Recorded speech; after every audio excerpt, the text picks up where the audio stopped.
Paul Amar, en toute liberté, sur RCJ. Bonjour, faudra-t-il relire La peste de Camus pour comprendre et mesurer ce mal qui frappe le monde et qui a pour nom aujourd'hui Covid-19 ? Je ne m'étendrai pas sur la métaphore que Camus proposait. La peste, disait-il, est l'allégorie du nazisme, grave maladie politique contagieuse et mortelle. Je pourrais, bien sûr, cette métaphore serait d'actualité face au fascisme islamiste et au néofascisme d'extrême droite qui menace le monde et se moque des gestes barrières.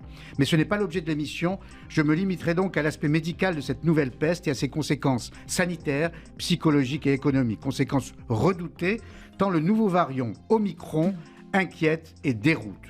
Vous vous posez, j'imagine, 1001 questions sur sa dangerosité, sur l'efficacité ou pas du vaccin contre ce variant, sur la fermeture des frontières, sur le retour au télétravail, sur ses incidences psychologiques. Eh bien, ces questions, vous pourrez les poser vous-même à nos invités qui sont en première ligne contre ce fléau. Les soignants, d'abord, les professeurs Gilbert Deray, chef du service de néphrologie à la Pitié-Salpêtrière à Paris, et le professeur Cyril Cohen, directeur du laboratoire d'immunothérapie à l'université de Bar-Ilan, au nord de Tel Aviv.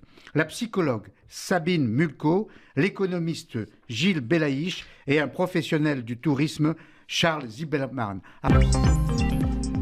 Le Covid-19 évolue de façon si diabolique qu'une mise au point quasi quotidienne est nécessaire pour tenter de mesurer sa dangerosité. Nous allons le faire avec deux personnalités éminentes du monde médical, en France et en Israël.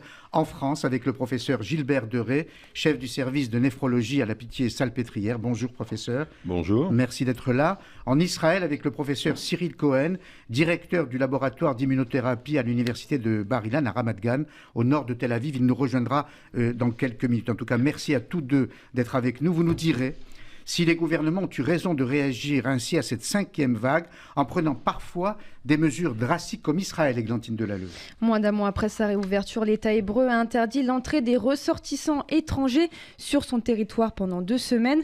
Pour les citoyens israéliens vaccinés qui veulent entrer, ils devront présenter un test PCR et se mettre en quarantaine pendant 3 jours. Israël imité aussitôt par d'autres pays.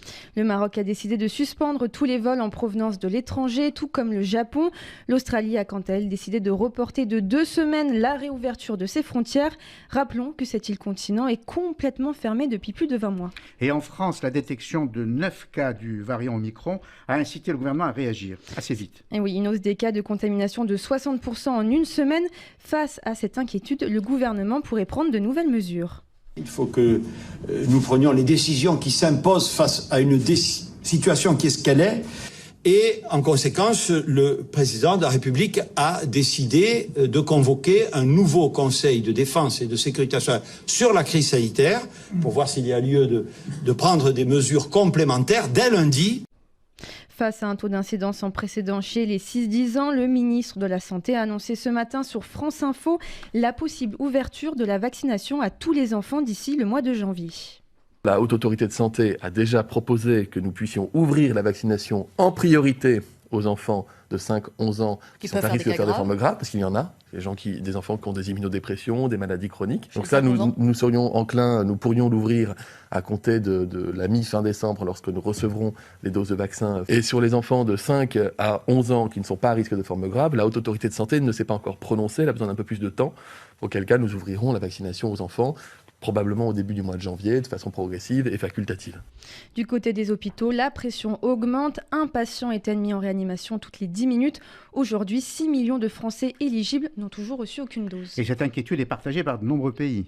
Les États-Unis, l'Italie ou encore l'Allemagne ont aussi annoncé fermer leurs frontières à quelques pays de l'Afrique australe, épicentre du nouveau variant.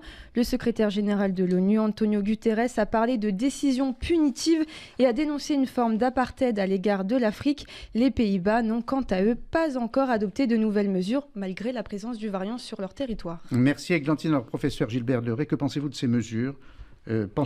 Pencheriez-vous plutôt pour des mesures drastiques comme celle d'Israël ou à mi-chemin comme celle de la France ? Alors c'est compliqué parce que en fait aucun pays ne ressemble à un autre. Par exemple, vous prenez Israël, j'ai envie de vous dire que c'est comme une île, car Israël contrôle parfaitement ses frontières. Et que donc, quand ils disent on ferme tout, ils sont vraiment fermés le pays. À l'inverse, vous prenez un pays comme la France, ils ne peuvent rien fermer du tout. Et donc, quand la France dit plus d'avions en provenance de l'Afrique du Sud, c'est symbolique, c'est politique, ça n'a rien de sanitaire. D'abord parce que le virus Omicron est déjà partout, on le savait, hein, et on le constate tous les jours. Deuxièmement, parce qu'il serait beaucoup plus efficace que tous les avions en provenance de certains pays soient contrôlés à l'arrivée par des tests et que les personnes soient réellement isolées, ce qui n'est pas le cas. Et comme en fait on a besoin de politique et que d'autre part on n'est pas capable de prendre les personnes qui arrivent et de les isoler vraiment, on préfère fermer les vols. Donc ça ne peut pas être appliqué de la même façon, et ce qu'a fait la France, qui est de dire j'annule les vols, c'est vraiment très symbolique. Ça ne sert à rien sur le plan sanitaire. On a l'impression, à écouter les gouvernants, y compris le Premier ministre, qu'il y a une sorte de, et ça vaut pour tous les pays, qu'il y a une sorte de désarroi face à cette vague. Est-ce que ce désarroi grandissant est lié à l'incertitude et à la méconnaissance de ce nouveau variant ? Je crois que ce désarroi, il est lié à beaucoup de choses. La Covid, ça n'est pas seulement, presque plus, un enjeu seulement sanitaire, c'est une évidence, hein. C'est politique, c'est géopolitique, c'est sociétal, c'est économique. Quand on voit que les bourses s'effondrent, parce qu'on annonce qu'il y a eu quelques cas de variant Omicron en Afrique du Sud sans savoir rien sur ce virus, ça montre à quel point le monde est déstabilisé.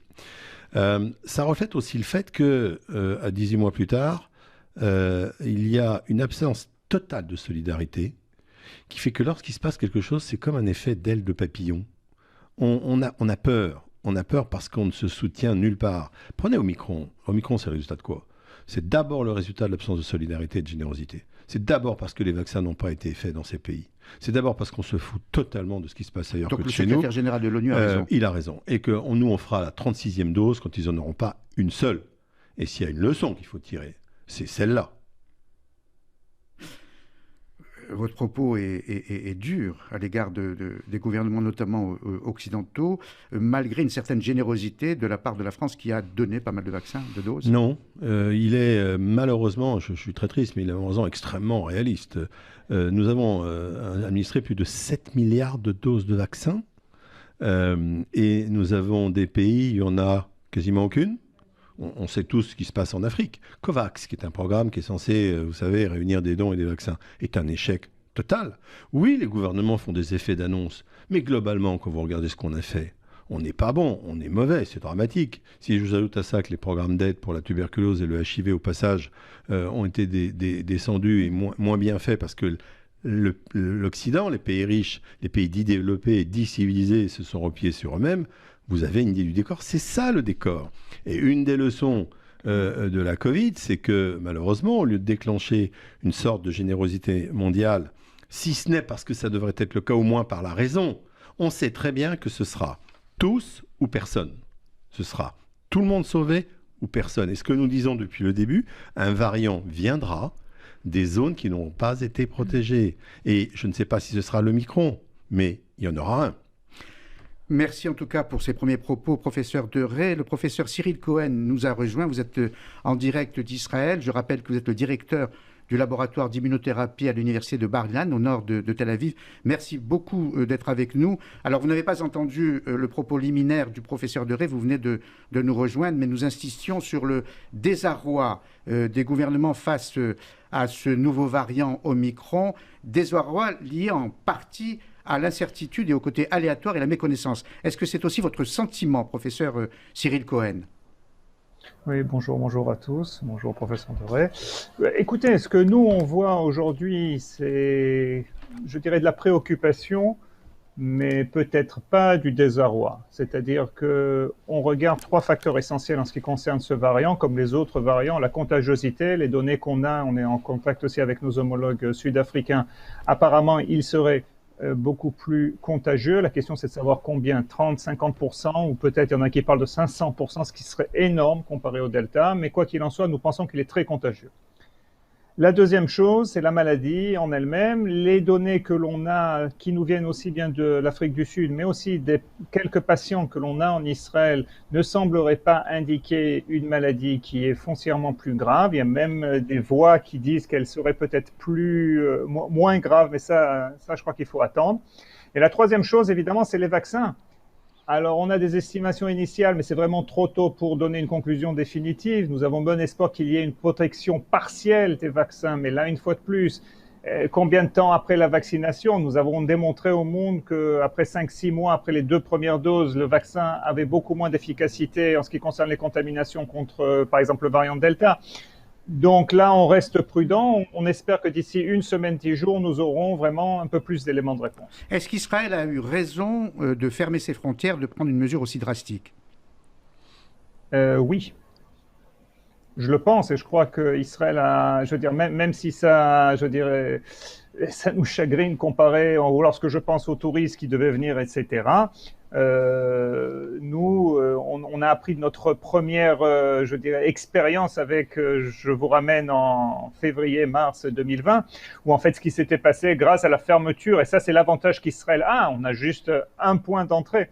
Donc, avec cette fermeture, on avait réussi à limiter l'étendue de la première vague et avoir à peu près 300 personnes, malheureusement, qui sont décédées, mais c'est rien comparé, même si c'est grave, à ce qui était arrivé en Europe ou aux États-Unis. Je vous remercie l'un et l'autre pour ce propos très concret, pour ce décryptage que vous nous proposez. Je vous proposerai volontiers de répondre aux questions de nos auditrices et de nos auditeurs qui ont été nombreux à vous poser et à se poser des questions. Margot les a recueillis. Margot, allez-y. Alors, une des premières questions, elle vient de Corinne, 55 ans. Donc, elle dit « J'ai fait ma 3e dose de vaccin. Est-ce que je suis maintenant totalement immunisée? Ou est-ce qu'il faudra encore que je fasse une 4e dose, une 5e dose et ainsi de suite tous les 5-6 mois ?» Professeur Deray. Alors, écoutez, on ne sait pas. Ce qui est sûr, c'est que cette 3e dose, et Israël, comme d'ailleurs sur beaucoup de choses depuis le début de cette crise, nous a montré la voie, que cette 3e dose va booster votre immunité de façon majeure. Et ça, c'est très intéressant. Donc, va vous protéger. Ça va vous protéger massivement contre les formes graves, en partie contre la transmission. Maintenant, nous verrons au cours du temps qui va passer si cette immunité perdure plus longtemps et s'il est nécessaire au fil de cette éventuelle évanescence immunitaire et au fil de l'apparition d'éventuels variants. Comme l'a dit mon collègue, le professeur Cohen, on ne sait pas encore si pour Omicron, nos vaccins actuels vont fonctionner un peu, beaucoup, pas du tout. Pas du tout, c'est quand même peu probable. Donc ce qui est sûr, c'est que vous êtes mis à l'abri et nous verrons dans les prochains mois s'il faut le faire. Et rappelez-vous quand même que pour la grippe, c'est tous les ans, c'est pas un problème. Marco ? Oui, il y a une autre question de Sarah, 36 ans. Donc, elle indique qu'elle a un petit garçon de 6 ans et la Haute Autorité de Santé a recommandé cette semaine la vaccination des 5-11 ans. Mais elle indique « J'ai peur pour mon enfant car la balance bénéfice-risque n'est pas assez claire. Est-ce que vous pouvez m'éclairer sur ce que risque concrètement mon enfant? J'ai peur qu'il soit un cobaye. » Professeur Cohen. Oui, bonjour. Israël aussi a commencé avec la vaccination des 5-11 ans. Nous avons déjà administré 60 000 doses, à 60 000 enfants. On est juste à la première dose. Les résultats qu'on reçoit des États-Unis semblent assez encourageants en ce qui concerne les effets indésirables. Il ne faut pas oublier que la balance bénéfice-risque, ce n'est pas seulement les effets indésirables du vaccin, mais c'est aussi malheureusement les PIMS, les Covid longs et aussi des cas graves. Donc, je peux comprendre l'hésitation, c'est tout à fait normal. Si vous pensez qu'il vaut mieux un peu attendre et avoir plus de résultats, je pense qu'on les aura. Mais d'un autre côté, il faut aussi prendre le contexte épidémique parce qu'en France et en Israël, c'est un peu différent. En Israël, nous n'avons pas beaucoup de cas. En France, je vois une montée fulgurante des cas. Donc ça, c'est aussi à prendre en compte dans votre calcul. Margot ? Une autre question de David, 41 ans. J'ai fait mes 2 premières doses en Pfizer. Est-ce que je peux faire ma 3e dose en Moderna ou est-ce que cela sera moins efficace? Professeur Deray. Alors oui, vous pouvez faire votre 3e dose en Moderna. Alors il y a un petit désordre en France, qu'il y a des endroits où on n'a plus de Pfizer, donc ça crée beaucoup de problèmes. C'est regrettable, mais c'est oui. C'est oui. Margot. Alors Jean-Pierre, 58 ans, je viens de faire ma 3e dose de vaccin. Je présente donc un schéma vaccinal complet. Que va-t-il se passer si je deviens cas contact et notamment d'une personne contaminée par le variant Omicron? Est-ce que je devrais à nouveau me soumettre à un isolement? Professeur Cohen. Ça, je ne connais pas la politique en France, donc en Israël, oui. Voilà. Bon, en Israël, oui. Si vous êtes tracé et cas contact, justement, même si vous avez fait vos 3 doses et que vous avez été décelé avec le variant Omicron, automatiquement, vous devez rentrer en isolement. Oui, c'est ce qui va aussi se passer, même si pour l'instant ça n'a pas été défini, c'est logique. Et c'est logique parce que, comme a dit M. Cohen, on n'a pas les éléments encore. On ne sait pas s'il est résistant au vaccin et on ne sait pas quelle est sa contagiosité, qui est probablement plus grande, effectivement, et sa gravité. Donc on va le mettre à part, celui-là. Et l'on reprend le cours de l'émission sur ce variant Omicron qui fait si peur avec une nouvelle question recueillie par Margot. C'est une question de Sylvie, 54 ans. Alors, je vais fêter Noël et Nouvel An chez moi, en famille, avec des amis. Et je comptais inviter une dizaine de personnes. Et je me demande à présent si c'est trop et à combien faudrait-il limiter les repas de famille ou d'amis pour réduire les risques. Professeur Deray. Alors, évidemment, il n'y a pas de règle absolue. Donc, on va donner des règles d'ordre général. La première, c'est qu'éviter effectivement d'être trop nombreux. Si vous pouvez limiter, faites-le. Deuxièmement, s'il y a des non-vaccinés, je leur conseille, ces non-vaccinés, de ne pas se mélanger du tout à ce qui va se passer. Troisièmement, porter le masque le plus possible. On peut passer une partie de la soirée avec le masque quand on ne mange pas. Quatrièmement, aérer encore et encore. Et enfin, si vous voulez, je trouve vraiment bien, pourquoi ne pas préconiser pour ces fêtes des tests, des autotests dans la population générale, ce qui va nous éviter d'augmenter encore cette épidémie. Allons-y, largamanu sur les tests. Et si vous faites tout ça, ça va bien se passer. Alors, Margot évoque les fêtes de Noël et il y a une petite angoisse, le risque qu'elles soient compromises. Professeur Cyril Cohen, vous qui êtes en direct d'Israël, est-ce que la fête de Hanouka, qui se déroule en ce moment même, est compromise? Est-ce que les familles évitent de se rassembler pour fêter Hanouka? Non, pas du tout. Au contraire, je crois que c'est plus ou moins normal. Nous avons maintenu beaucoup d'activités. Il faut dire que ça a été aussi un peu le choix du gouvernement de fermer, entre guillemets, Israël pour qu'à l'intérieur, la vie plus ou moins normale continue. Il y a beaucoup d'autotests, justement, je sais, qui sont faits par des gens qui veulent justement avoir des grandes réunions de famille avec des gens plus vulnérables comme les personnes âgées. Donc voilà, vous savez, le nombre de cas en Israël aujourd'hui, il n'est pas trop énorme. Je dirais, il est à peu près 400-500 cas par jour. Donc pour l'instant, je crois que ça va. Alors, question posée à l'un et à l'autre, est-ce qu'un nouveau confinement pourrait-il se produire? Sur le plan politique, tout le monde va éviter à tout prix un confinement. Ça dépend de ce dont vous parlez. Hein. Le confinement de début 2020 sera, je pense, quasi impossible. Il mettrait les économies à terre. Est-ce qu'il y aura des restrictions dans les activités comme on a pu connaître sur les bars, les restaurants et le reste? J'espère que non. Je ne suis pas sûr qu'en France, nous puissions l'éviter. Professeur Cohen? En Israël, non.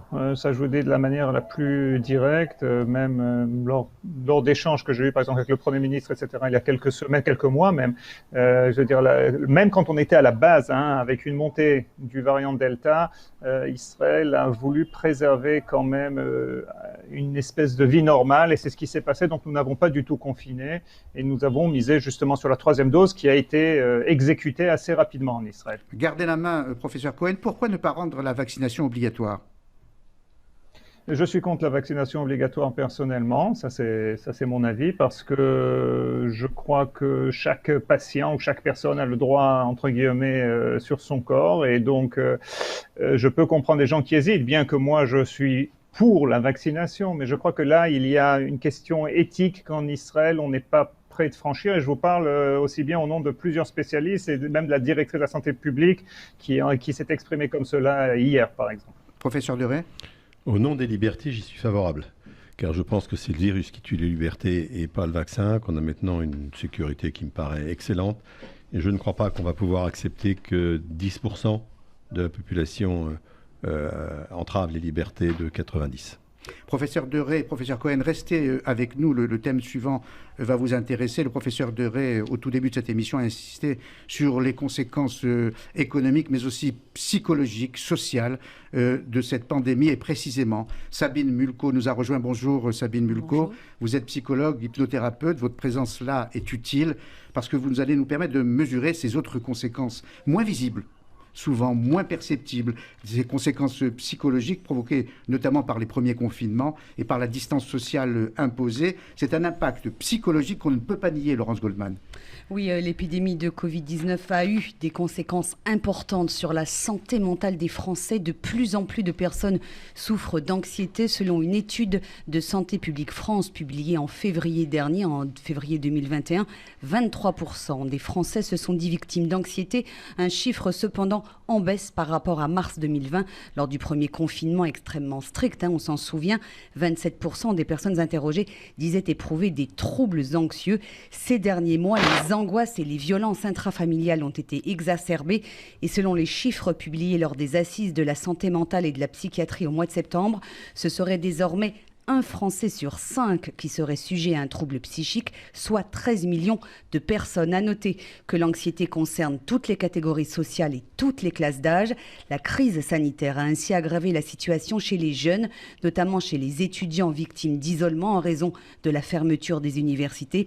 Leur santé mentale en a été affectée. Un étudiant sur 3 a déclaré souffrir d'anxiété. Et les salariés en souffrent également. Oui, et là c'est le télétravail qui est en cause. Selon une étude OpinionWay réalisée en mars dernier, la détresse psychologique a concerné 45% des salariés, soit près de la moitié d'entre eux. Si la hausse n'est que de 1 point par rapport à 2020, le taux de dépression nécessitant un accompagnement a quant à lui explosé, plus 36%. En 12 mois, les dépressions sévères ont ainsi été multipliées par 2. Et du coup, le gouvernement a décidé de réagir. Oui, 2 annonces ont été faites par le président de la République en clôture des assises de la santé mentale et de la psychiatrie en septembre.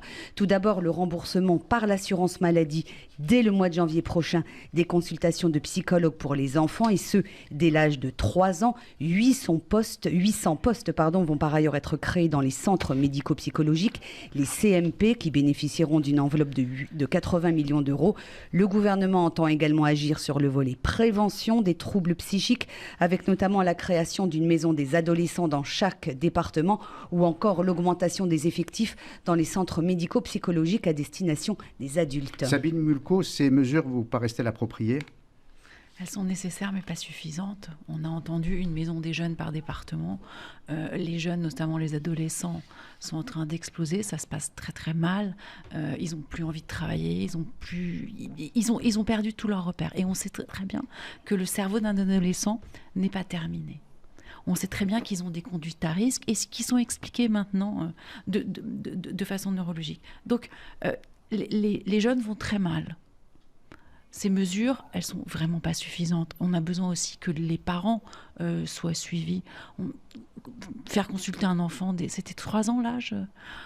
Ça me semble un peu délirant. Le plus souvent, il suffit d'avoir les parents en consultation. C'est plus efficace. En tout cas, ce constat fait par Laurence ne vous surprend pas. Non, on a tous des consultations qui explosent. Je veux dire, on ne sait plus où mettre les patients. Avoir un rendez-vous dans un CMP, il faut plusieurs mois, alors qu'il y a des situations d'urgence. Et le lien est fait avec la pandémie. Vous le faites. Dans le travail qui est le vôtre, dans la relation que vous avez avec le patient, vous le faites. Bien entendu. C'est comme si... Alors, dans la chronique de mardi, j'ai comparé la crise sanitaire à une prise d'otage. Sur RCJ. Sur RCJ. Pourquoi ? Parce qu'en fait, c'est un petit peu comme une situation de guerre. On a vécu un traumatisme tous ensemble. Et je vous rejoins, professeur Doré, il faut qu'on réagisse tous ensemble, qu'on soit tous solidaires. Je faisais allusion à Camus au tout début de l'émission. Dans La peste, le narrateur écrit, par rapport à la peste, c'est notre affaire à tous. Exactement. Donc, quand on parle de mesures pour les enfants, on doit aussi avoir des mesures pour les parents, on doit avoir des mesures pour les étudiants. Les étudiants, à l'université, la plupart du temps, alors les cantines ont réouvertes, mais c'est délirant. Il y a des files d'attente qui durent tellement longtemps qu'ils ne peuvent pas déjeuner. Ils sont par terre dans les couloirs, et encore, il y a des endroits où ils n'ont pas le droit de manger. Donc, leur vie quotidienne est difficile, elle est rude. Question des auditrices, auditeurs, Margot ? Oui, on a une question de Naomi, 39 ans. Alors, j'habite à Strasbourg et la classe de mon enfant est une nouvelle fois fermée. Je suis un peu dépassée par les événements entre le télétravail à gérer et son apprentissage à la maison, d'autant plus qu'il se croit en vacances. Est-ce que vous avez des conseils pour gérer ce double stress ? Alors, double stress, le télétravail, vous en avez parlé tout à l'heure, Laurence. Alors, quand on peut éviter le télétravail si ça ne se passe pas bien, il faut sortir de chez soi, finalement. On ne fait pas plus de la même chose qui ne fonctionne pas. On a vu le télétravail, c'est sympa, mais ça réduit les interactions sociales. Donc, on peut aller du coup vers un état dépressif quand on est tout seul chez soi toute la journée face à un écran. Donc, là-dessus, mais ce n'est pas le cas de cette dame puisqu'elle est accompagnée de son enfant et c'est ça qui lui cause du stress. Oui, alors, l'idée, ça va être d'offrir un cadre à l'enfant. parce que c'est pas les vacances, mais c'est pas non plus l'école. Et ce qui compte en ce moment, surtout, c'est maintenir le lien. S'il y a quelques défauts d'apprentissage, c'est pas grave. À partir du moment où le lien entre les enfants et les parents existe et il est chaleureux, bienveillant, c'est ça le plus important. On a vu qu'il y a eu une hausse de la violence interfamiliale et ça m'inquiète énormément. Laurence ? J'aurais une question au professeur Doré et également à vous, Sabine Mulcault. Finalement, on est face à un dilemme.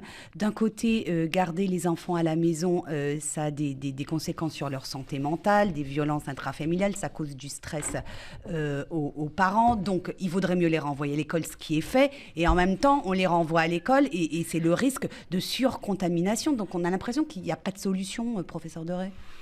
Si, mais le problème, c'est que on a dit à juste titre, c'est très très bien, on garde les écoles ouvertes. Mais pour garder les écoles ouvertes, on a fermé les yeux.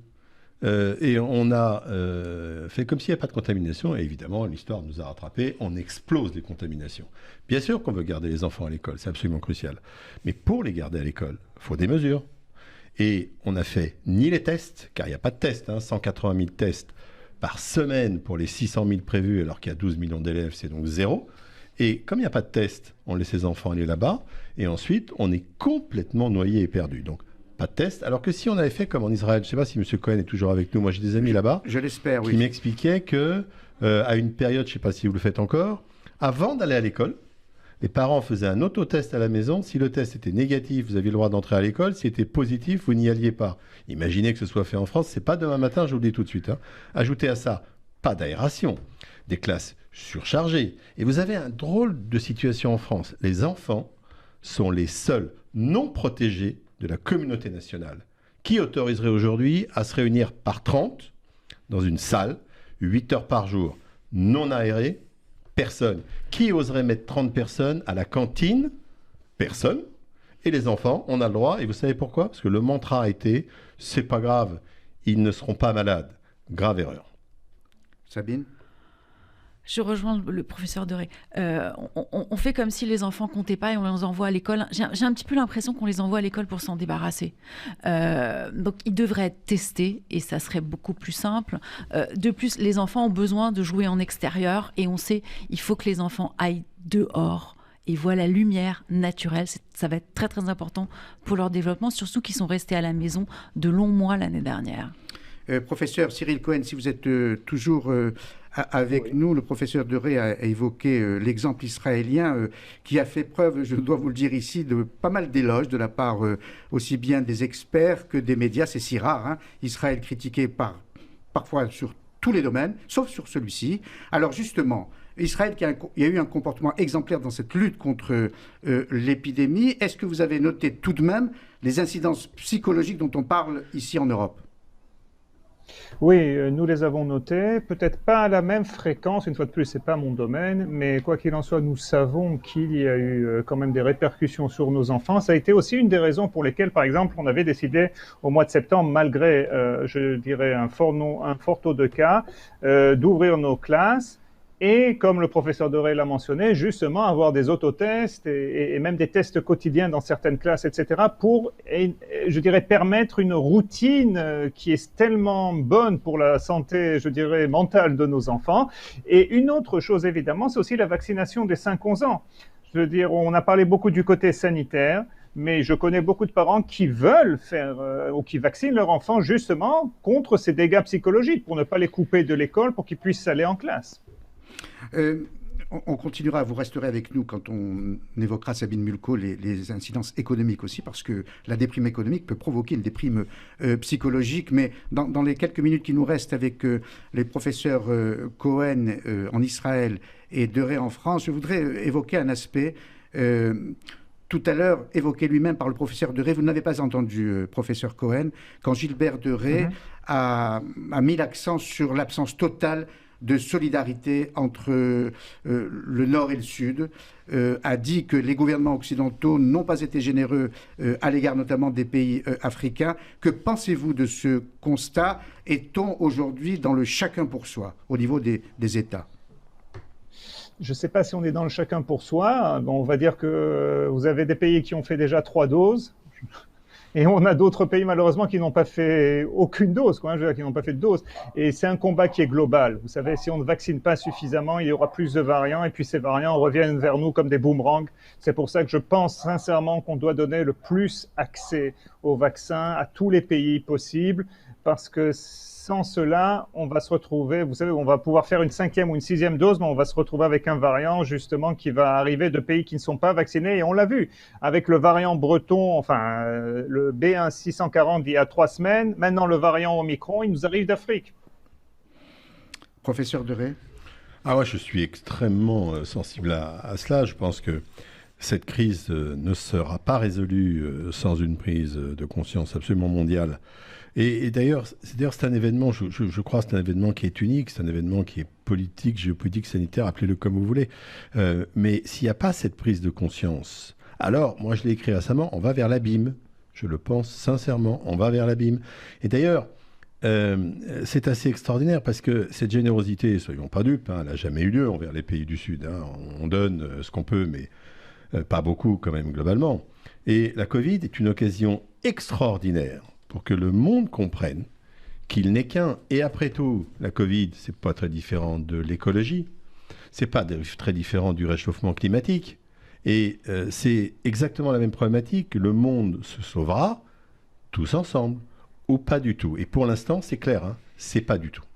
Une dernière question sur l'aspect psychologique, Margot. Oui, alors c'est à la fois une question médicale et psychologique. C'est Émilie, 19 ans, qui dit « J'envisage d'aller voir mes grands-parents à Noël qui sont de plus en plus isolés et déprimés par l'épidémie. Est-ce que c'est une bonne chose pour eux, pour leur morale, ou est-ce que c'est trop risqué ?» Je voulais que je commence. Il y a plusieurs composantes. La première, c'est que la relation enfant, parents, grands-parents est vitale. Des grands-parents qui ne voient pas leurs petits-enfants meurent. Et des petits-enfants, car il ne faut pas l'oublier ça, qui n'ont pas le contact avec les grands-parents ne se développent pas. Le contact du grand-parent pour le petit est vital pour son avenir. Je pourrais vous en parler sur ce sujet. Et donc, oui, il faut qu'ils se voient. Mais bien entendu, comme on est en pleine vague, il va falloir prendre des précautions. Alors, je ne sais pas quel âge ils ont, mais s'ils sont vaccinés, c'est déjà une bonne chose. Il faut qu'ils le soient. Deuxièmement, utilisez les tests. Faites des autotests dans les 24 heures qui précèdent. Faites des tests. C'est déjà beaucoup mieux. Si vous m'ajoutez là-dessus le masque et l'aération, ça va bien se passer. Sabine Mulco. Alors, bien entendu, je rejoindrai le professeur Deray totalement. C'est tellement important.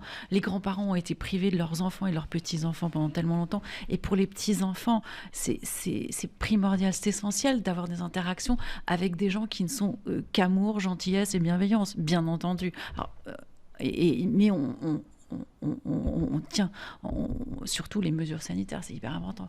Être vacciné. Professeur Cohen, un dernier mot. On sait l'importance de la famille dans la culture israélienne, dans la société israélienne. Est-ce que les familles ont le sentiment d'être pénalisées aujourd'hui, ou est-ce qu'elles ont le loisir de se rassembler, de se retrouver comme elles l'entendent, en sécurité évidemment? Oui, c'est vrai que aujourd'hui ça va mieux, beaucoup mieux que ce qu'il y a eu, je crois. Vous savez, le premier Seder de Pessah qu'on a passé, on l'a appelé, au lieu de l'appeler le Leil Seder, on l'appelait le Leil Seger, c'est-à-dire la nuit du confinement, pas la nuit du Seder. Et ça a beaucoup marqué les Israéliens. Et je crois qu'aujourd'hui, oui, les familles se retrouvent.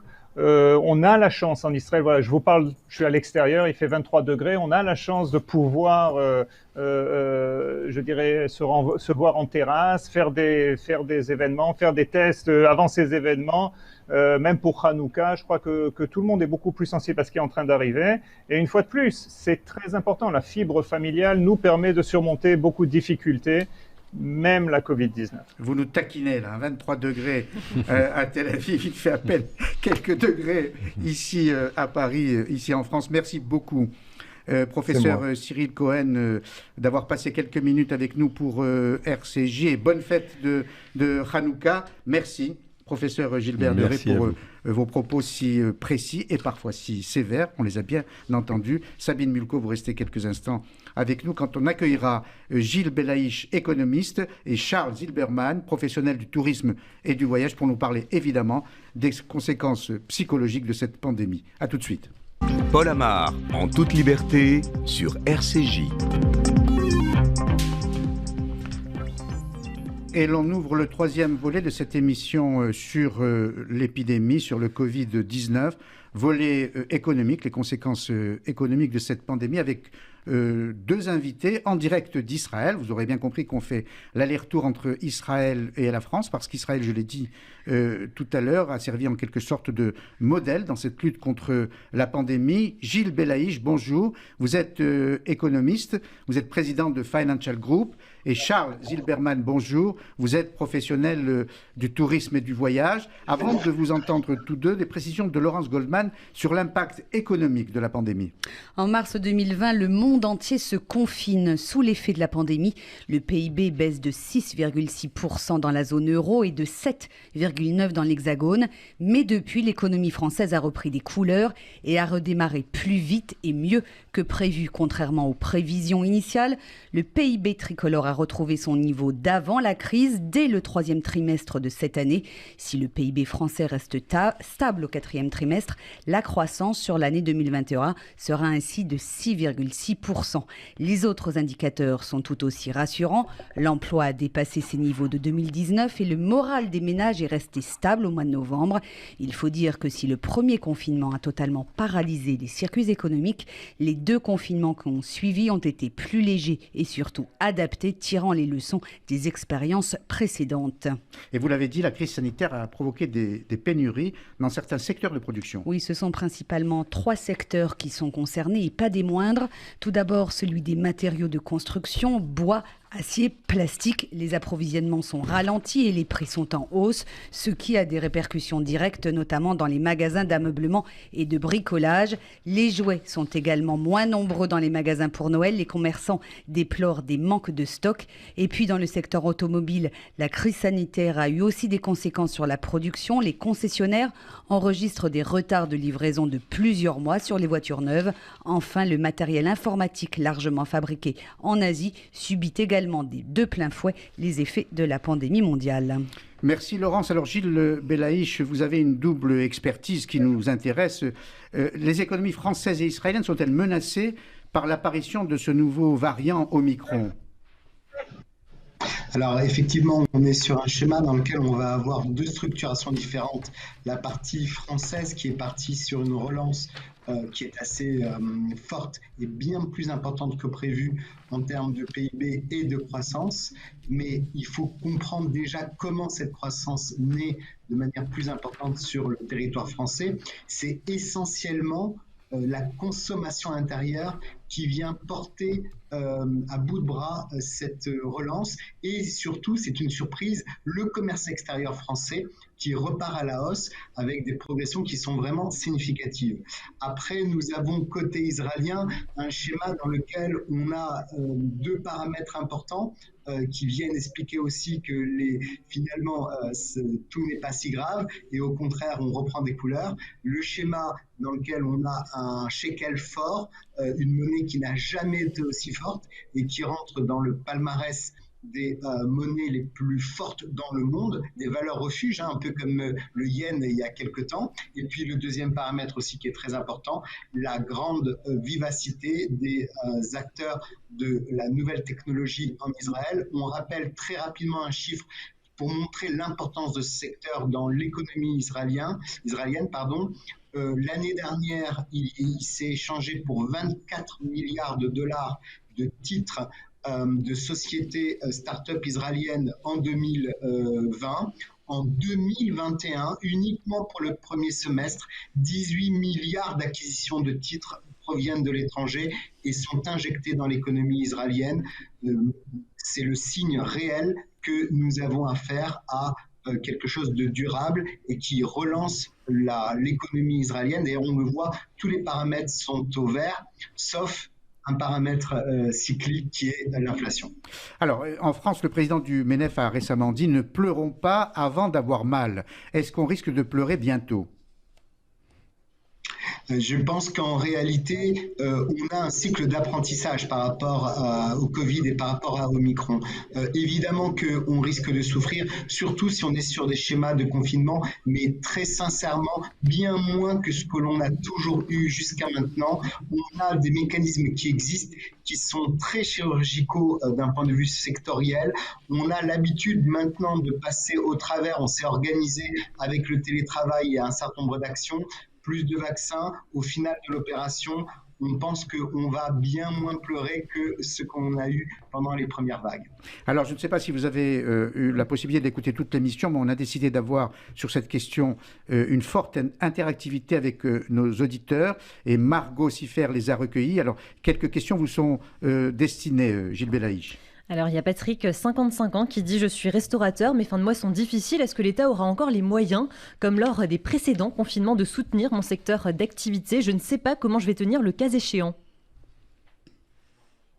Alors effectivement, l'État a dépensé près de 240 milliards d'euros lors des premières actions du Covid en termes de soutien.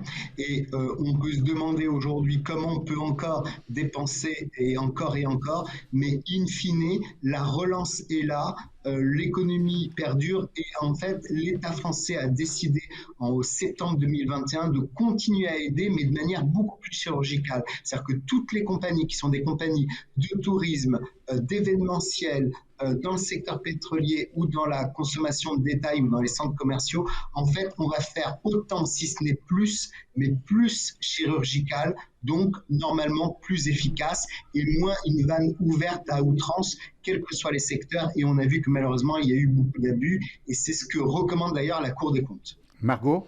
Alors Claude, 50 ans, je suis chef d'entreprise et je m'interroge sur le retour du télétravail qui demande beaucoup d'adaptation au niveau de l'organisation de mon activité. Est-ce qu'il y a des chances qu'à terme, ce télétravail devienne la norme ?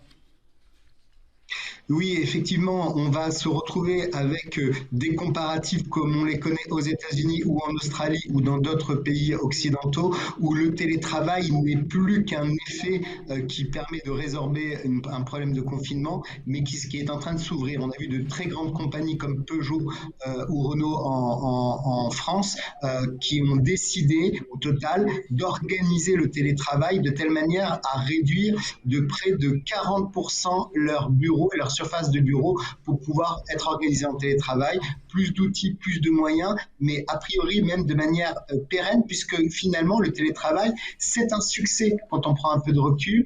Les gens sont plus productifs, un petit peu moins de stress au quotidien et de l'efficacité. Il faut juste accompagner les plus fragiles qui, eux, n'ont pas la structure, les moyens, l'espace aussi pour faire du télétravail. Mais a priori, c'est en train d'être organisé et ça semble être de plus en plus une solution à long terme. Alors, on sait que le tourisme souffre énormément de cette crise sanitaire. Charles Zilberman, merci d'être avec nous, vous aussi en direct d'Israël. Vous êtes un professionnel du tourisme et du voyage. Comment observez-vous ces incidences économiques dans votre secteur ? Alors, bonjour. Bonjour à tous. Tout d'abord, quelques chiffres. Actuellement, les hôtels en Israël arrivent peu ou prou à s'en sortir dans la mesure où il y a un marché local encore qui arrive à tourner. Mais pour bien vous rendre compte quand même, il y a eu une baisse actuelle de 90%, je dis bien 90%, de l'arrivée des touristes en Israël. Et vous imaginez tout ce que cela impacte. C'est énorme. À savoir, ce qui est énorme, les compagnies aériennes, les agences de réceptives, les agences de voyage, les hôtels et les hôtels qui ont leurs propres fournisseurs qui sont impactés, que ce soit dans le domaine alimentaire, dans le domaine de la sécurité, dans le domaine de l'animation, les guides, les autobus. Tout ceci fait qu'il y a énormément et des dizaines de milliers, je dis bien des dizaines de milliers d'employés qui sont au chômage. Jusqu'à quelque temps, jusqu'à il y a 10 jours, une semaine, le tourisme avait commencé à revenir en Israël et revenait de manière très très forte. Mais là, nous avons eu un coup d'arrêt avec ce nouveau variant et tout le monde espère que ça va s'arrêter et que ce variant va être géré et que les gens vont pouvoir revenir en Israël. Margot, parce que ça a une incidence économique énorme. Margot ? Il y a Serge, 52 ans, qui dit « J'avais réservé une semaine à Eilat pour fin décembre. Si la situation perdure, est-ce que je peux me faire rembourser ?» Alors, ça dépend de la manière dont il a réservé. Après, en Israël même, les hôtels vont rembourser systématiquement, sans problème. Dans ce qui concerne le transport aérien, généralement, ce qui se passe, soit ils remboursent, soit ils gardent le crédit et les montants qui ont été versés pour un voyage futur sans aucun frais d'annulation. Margot ? Sandrine, 48 ans, je devais aller voir ma fille en Israël qui vient d'accoucher. Est-ce qu'il faut remplir un dossier spécifique pour pouvoir y accéder ? Alors, juste avant l'apparition du nouveau variant, tous les touristes vaccinés depuis moins de 6 mois, 2 vaccins ou 3 vaccins depuis moins de 6 mois, pouvaient arriver en Israël sans problème. Actuellement, et pour une période qui dure encore une dizaine de jours, personne ne peut rentrer en Israël, sauf pour des accouchements, sauf pour des bar mitzvah, mariages ou décès, après avoir rempli un dossier. Merci pour toutes ces précisions et pour l'aspect très concret de vos propos l'un et l'autre. Sabine Mulko, vous êtes restée avec nous. Vous avez parlé tout à l'heure des incidences psychologiques, notamment sur les enfants. Est-ce que vous observez aussi des incidences psychologiques de cette déprime économique ? Oui, bien entendu. Déprime économique à double titre. C'est-à-dire que ceux qui sont en poste travaillent énormément puisqu'il y a eu des PSE. Donc parfois, pour une personne, en fait, c'est 3 postes dans énormément d'entreprises. Donc on va vers des burn-out ou des burn-out qui sont déjà effectifs. Beaucoup de personnes sont en arrêt maladie. Donc il y a d'un côté des gens qui travaillent trop et d'autres qui ne travaillent pas du tout. Et là aussi, ça peut conduire vers un état dépressif. Oui, la situation est inquiétante. Merci beaucoup Sabine Mulko. Avant de laisser Margot nous présenter son second flash info de l'émission, je voudrais me tourner vers nos 2 amis en Israël sur la situation telle qu'elle est. Vous avez très bien dit, Gilles Belaïch, que la situation économique était bonne. En revanche, le secteur du tourisme souffre énormément et Charles Zilberman nous l'a précisé. Il y a parfois une distorsion entre la réalité et la perception. Quel est le sentiment des Israéliens sur la situation économique telle qu'ils la vivent ? Est-ce qu'ils sont plutôt inquiets ? Est-ce qu'ils sont plutôt confiants ? Dans quel état sont-ils, psychologiques si j'ose dire ? Alors Gilles Belaïch, puis Charles Zilberman. Alors je rejoins tout à fait votre point, Paul. Dans la vraie vie, dans la réalité des choses, pour les Israéliens du quotidien, les chiffres que l'on annonce représentent plus des chiffres statistiques que leur quotidien. On a des coûts de la vie et on a eu les chiffres il y a quelques jours à peine.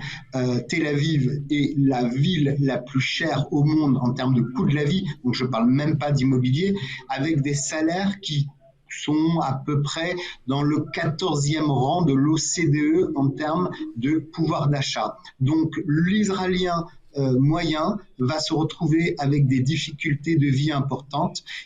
Ça creuse de plus en plus ce process de pauvreté entre l'Israélien de base et celui qui est riche de la nouvelle technologie. Donc je rejoins tout à fait. Merci. D'un mot, Charles Zilberman, parce que le temps nous est compté. Alors, tout à fait d'accord avec M. Belaïch. En fait, ce qui se passe ici, c'est qu'il y a les 2 extrêmes. Ceux qui n'en ont pas, ceux qui n'ont pas assez de revenus ou qui ne gagnent pas assez, en ont encore moins par rapport au coût de la vie qui explose. Et ceux qui en ont beaucoup, en ont encore plus. Et ce sont la partie du milieu, la France du milieu, qui en fait essaye de survivre et qui y arrive plus ou moins. Merci beaucoup, messieurs. Tout à l'heure, le professeur Cohen nous a dit qu'il faisait 23 degrés, donc bravo pour vous. Et bonne fête de Hanouka à vous aussi. Pour terminer cette émission, le sourire de l'émission, celui de Grimpe, jeune dessinatrice pour Charlie Hebdo et RCJ, dessin que vous pourrez découvrir sur les réseaux sociaux de RCJ. Alors, description. Bonjour Grimpe. Bonjour. Oui, alors le dessin que j'ai fait aujourd'hui, je l'ai fait pour réagir au climat politique actuel, surtout celui de droite. Donc le dessin n'a pas de titre et on y voit simplement un homme dans l'angle inférieur gauche de la feuille qui a un énorme entonnoir dans la bouche, entonnoir dans lequel rentrent des mots, plein de mots, et ces mots sont immigration, insécurité, islam, peur, etc. Et voilà, cet homme est en train de s'étouffer avec tous ces mots qu'on lui fait engloutir, et c'est exactement ce qui nous arrive. On est en train de nous gaver avec ces termes-là en nous faisant croire que c'est le problème et la cause de tous les maux de la France, alors que c'est faux. Bon, évocation assez claire d'ailleurs du clip vidéo d'Éric Zemmour, d'ailleurs que les médias n'ont plus le droit de passer tant il a emprunté aux autres sans demander l'autorisation. C'est ça. Oui, c'est ça. Oui. J'ai un cousin qui ne parle pas du tout anglais. Un jour, je lui ai fait écouter une musique, pardon, et il m'a dit « Merci Paul, tu me fais écouter Apocalypse Now ». Alors, on va se dire comme lui, Apocalypse Now et Happiness, bonheur et yes. Merci beaucoup, Graham. Merci et bon week-end. À partir de lundi, dès 8h du matin, vous retrouverez Rudy Saada et son équipe, et tous les jours à midi. On se retrouve vendredi prochain. Au revoir et merci.